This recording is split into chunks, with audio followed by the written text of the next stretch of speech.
Forced by court order restrictive condition দিয়েছে, শর্ত দিয়েছে। কোয়ার্টারলি লেবার বাজেট দেখাতে হবে। দেখাবার টাইম কোথায়? একটা গ্রাম সভায় মাত্র 10 জন কাজ পাবে, আর কেউ পাবে না। ট্রেনিং দিতে হবে। কবে ট্রেনিং দেবেন আর কবে কাজ দেবেন? আমি বলি, তোমার এই কাগজটা দেখছো না, এই কাগজটার কোনো ভ্যালু নেই, এটা ভ্যালুলেস।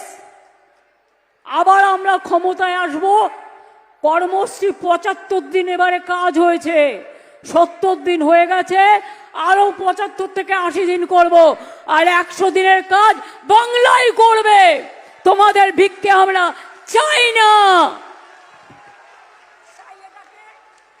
তাই এই কাগজটাকে, এটা আমার নোট, গভর্নমেন্টের নোট, এটা সেন্ট্রাল গভর্নমেন্টের অর্ডার নয়, অর্ডারটা পড়ে দিলাম, ছিঁড়ে ফেলে দিচ্ছি। আমি এটাকে মনে করি অসম্মান, অপমান।